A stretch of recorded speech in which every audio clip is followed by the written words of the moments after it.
The Tiger II, often called the King Tiger, stands as one of the most legendary tanks of World War II. Its sheer size, thick armour, and deadly 88mm gun made it seem virtually invincible on the battlefield, a steel colossus that inspired both awe and terror. Wartime propaganda only amplified its reputation, yet behind the myth lay hard truths that rarely reached the front lines. The Tiger II was conceived in the shadow of Germany's encounters with the latest Soviet armour during 1941 and 1942. Hitler's vision for this new tank was immense. He demanded a machine that could smash through enemy lines, surviving hits that would destroy anything else and deliver overwhelming firepower.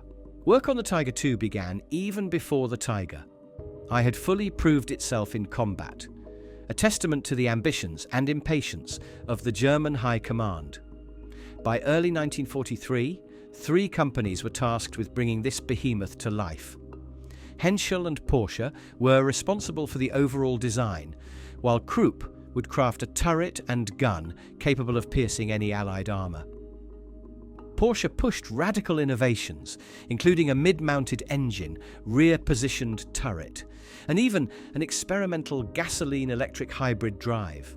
Yet ultimately, practicality won out. Henschel's more conventional layout, rear-mounted engine, fully sloped armour, and improved torsion bar suspension with overlapping steel road wheels proved more suitable for mass production and battlefield reliability. Officially named Panzerkampfwagen 6 Tiger Aus für B, the tank quickly earned the nickname Königstiger, or King Tiger. The moniker wasn't just propaganda, it reflected its intended role as the ultimate armoured predator on the battlefield.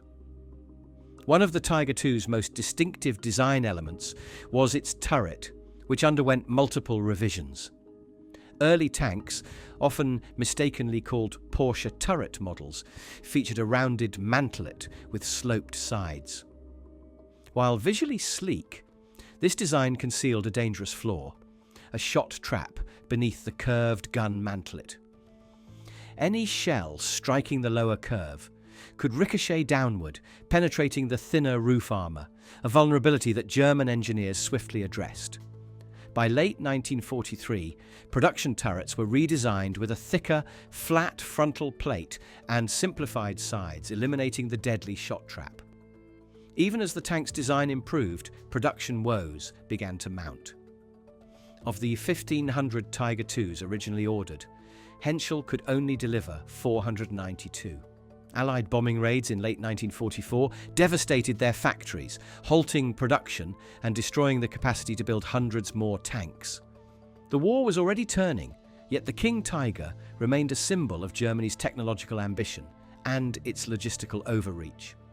Each Tiger II came with a staggering price tag, around 320,000 Reichsmarks per vehicle, 2 to 3 times the cost of a more modest medium tank like the Panzer IV or Panther. This sparked heated debates among German planners.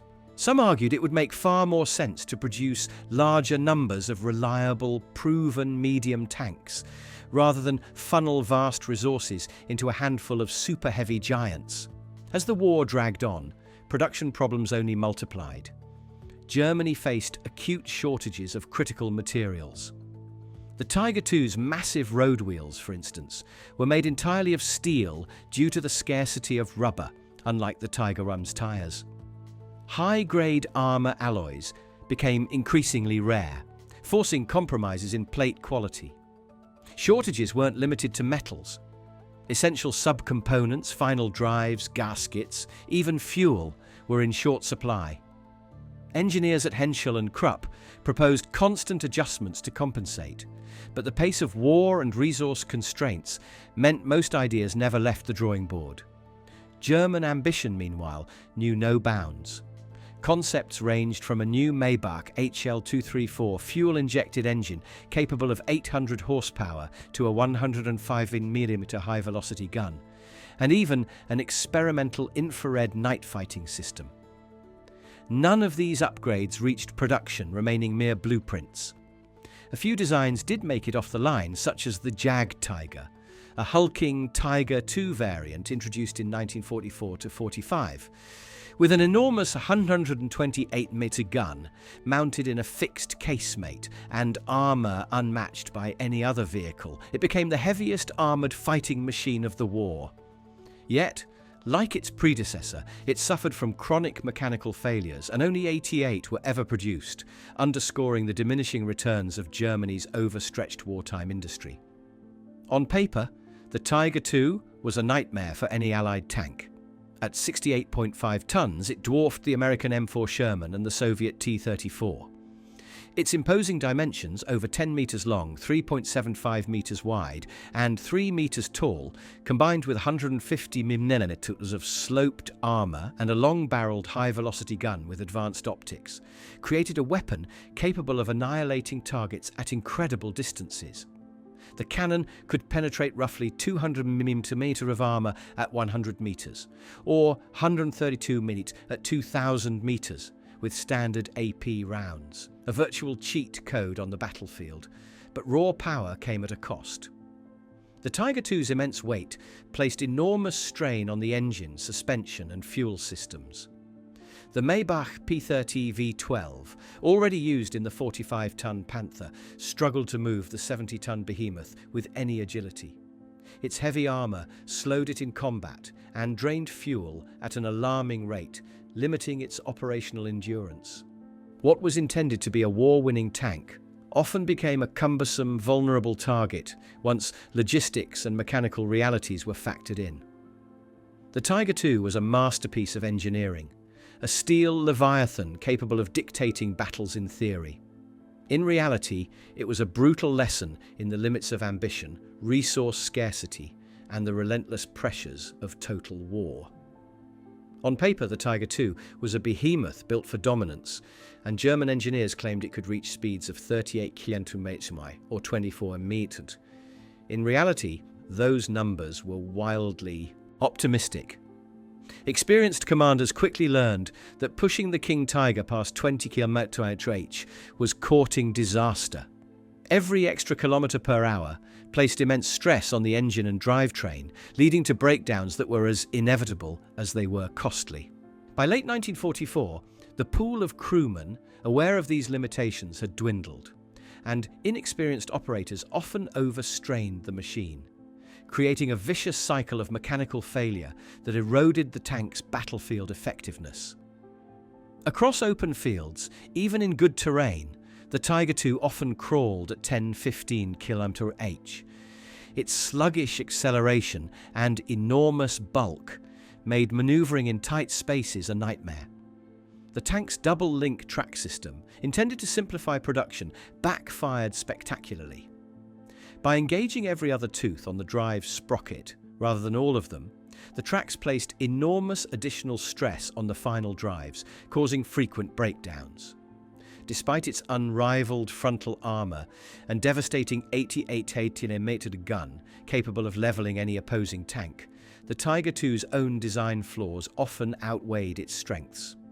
Over-engineered, mechanically fragile, and a voracious consumer of fuel, roughly 500 litres per 100 km, the tank became a logistical burden in the war's final stages, when fuel was scarce and supply lines were crumbling. Once a Tiger II broke down in the field, the options were grim. No specialized recovery vehicle existed, and towing one required either another Tiger II or several smaller tanks working together, resources the Germans could ill afford to divert. More often than not, crews had no choice but to destroy their own tank to prevent it from falling into enemy hands. Remarkably, more Tigers were lost to breakdowns and fuel shortages than to actual combat. Even getting to the battlefield was a struggle. Numerous reports document catastrophic mechanical failures en route to combat. The 501st Heavy Panzer Battalion, for example, reached the Eastern Front in August 1944 with only 8 of 45 Tiger IIs operational. The rest had broken down during transit. Similarly, a panzer division in France received 5 reinforcements, all of which failed before ever firing a shot, forcing crews to destroy their own machines. Once it finally reached the battlefield, the Tiger II could unleash terror. But the journey there, the endless mechanical failures, the logistical nightmares, the constant risk of abandonment reveals a harsh truth. The King Tiger, for all its might and myth, was as much a victim of its own engineering as it was a predator of Allied armour. Its legend was forged not just in firepower and armour, but in the immense struggles German crews endured just to keep it moving. Even with armour as thick as its reputation suggested, the Tiger II was far from invincible. On one fateful occasion, a small group of these colossal tanks was ambushed by a handful of Soviet T-34-85 medium tanks. Using the terrain to conceal themselves, the Soviets struck from close range with deadly precision. 3 King Tigers were destroyed in minutes. In one horrifying instance, a Soviet shell penetrated the side of a Tiger II, striking its internal ammunition stowed inside. The result was catastrophic. An enormous explosion ripped through the vehicle, hurling the turret skyward and leaving no survivors. This was the grim reality for Tiger II crews. Commanders often likened operating the tank to wielding a sledgehammer while enemies carried knives, a confidence in overwhelming power. Yet that sense of invincibility came with a terrifying caveat. One mechanical failure, one track hit, one flank attack could instantly turn assurance into fear. On the battlefield, the King Tiger's immense strength was matched by the fragility of its operational effectiveness. The Tiger II's most infamous performance in the West came during Germany's last major offensive, the Battle of the Bulge. 6 King Tigers of the SS Panzer Division carved a path of terror through the American lines, their frontal armour shrugging off nearly every attack. But the Ardennes' dense forests, narrow bridges and poor roads were ill-suited to 70-ton behemoths. Mobility became a liability. Even worse, fuel shortages crippled the advance. The Germans quickly realized that brute force alone could not substitute for logistics. Entire convoys of heavy armour ran out of fuel, leaving 135 vehicles abandoned across the Ardennes. Despite desperate efforts to destroy them during the retreat, not every Tiger II could be disabled. One tank left behind was eventually recovered, and today stands in Laugels as a stark reminder. Even Germany's most feared tank could be stranded, powerless and obsolete in the face of logistical failure. Ultimately, the Tiger II was a machine of extremes. Its firepower and armour could dominate open terrain at long range, justifying its King Tiger nickname if conditions were perfect. But the very characteristics that made it formidable, its size, complexity and mechanical fragility, also ensured that operational setbacks, maintenance headaches and fuel shortages would frequently undermine its battlefield potential. The King Tiger was a legend in steel, yet one always shadowed by its own limitations.